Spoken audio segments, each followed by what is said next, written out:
This is Jim Holman, editor of the San Diego Reader, and I'm speaking with Tom Walker, who has created the YouTube channel Discovered Now, involving different parts of San Diego history, including the life of Frank Bompensiero, about whom we have written many stories. Our writer, Judith Moore, written many stories in the Reader, which were collected in the book called A Bad, Bad Boy. We've now entered the final phase of Bompensiero's life here. What would you, so he in our last segment, we talked about him going to jail for the Alcoholic Beverage Control Scandal. Correct. And he ends up in San Quentin for that. Mm-hmm. There's another scandal, the trucking scandal, having to do something in... Yeah, it was kind of a union scam out now. Fradiano... his buddy Fradiano. Yeah, brought him in on and he goes to jail again for that. Correct. Also to San Quentin, perhaps. I don't know. Yeah, I don't remember which prison he went to, but yeah. So he's an old man by now. He has got his own bar downtown on 4th Street called the Gold Rail. Is that right? Correct. And, there's a lot of stories about what a wonderful guy he was. Sailors would end up there drunk and he would help them out and so on. But towards the end of his life, he marries the widow of one of his earlier friends, Momo Adamo's wife, Marie. And I don't know if you remember this. I'm not sure if it's in your film or it's in the book.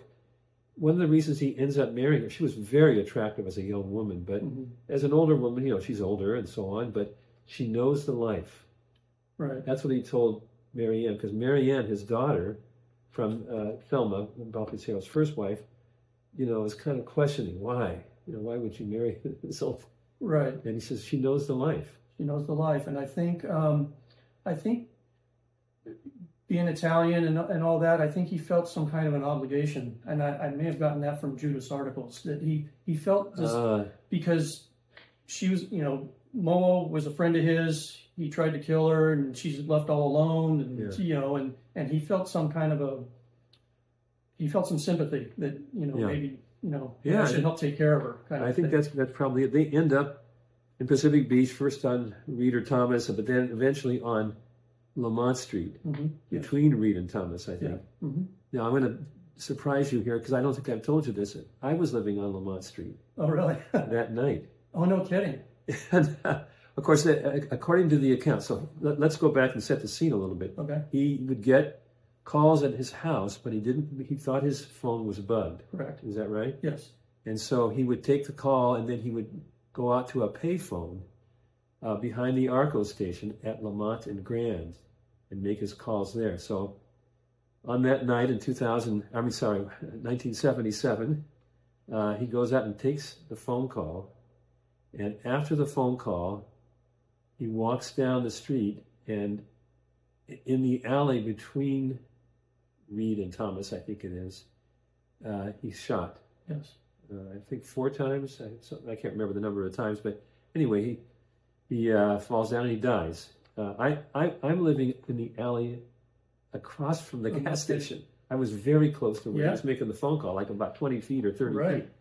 And the cops came knocking on my door and asked if I'd heard anything. Oh, no kidding. And my memory is, but I think this is a fake memory, that next morning I saw the alley had some blood in it, but I think that's a fake memory, because he wasn't shot in the alley. He was shot in the alley below that.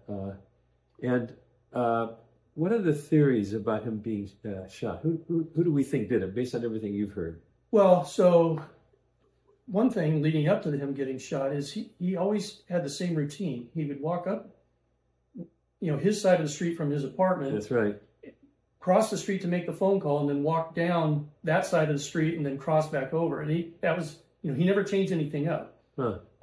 But at this point in time in his life, they knew that he had become an FBI informant, pretty much. I mean, they had Fradiano kind of grill him and ask him certain questions, and Frank didn't come out smelling too good after that questioning.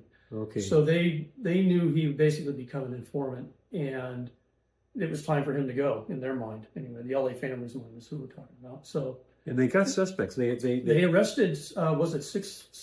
Yeah, Mike Rizzi, Joey Ayupa, Jacob Chicharo, Dominic Bruclier, and Thomas Ricciardi. Yeah. Yeah, and they Now, one of them ends up dying before they even get to trial. Oh, okay. I don't know if he died in jail per se, or maybe he was out on bail, but the rest of them end up getting convicted of all sorts of other crimes other than the murder of Frank Bompensiero.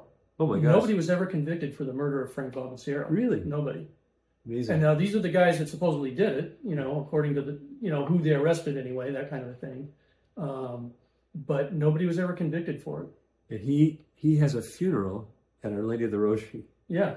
And the funny thing is, so I go to the Lady of the Rosary. I go to Mass there in the morning. And in the back of church, they used to have all these little, they were like mini plaques of people who donated money or somehow helped the church over the years. And the Bompensiero name was on there. I'm not quite sure if it was Frank or maybe somebody else, maybe his kids. His brother was living here too. Yeah, Sam. Mm-hmm. Yeah. But some of the other families you read about, like Balistreri, mm-hmm. I think Balistreri's were in Milwaukee mm-hmm. when Bompensiero was there. And many of the other families from Porticello. Mm-hmm. Yeah. And so it's a very interesting story. And I find it kind of a godsend that we found Tom, because he'd done this work unbeknownst to us, but Anthony Dobby, the last guy, had told me about it. So thank you so much. Well, thank you for having me. I do appreciate it.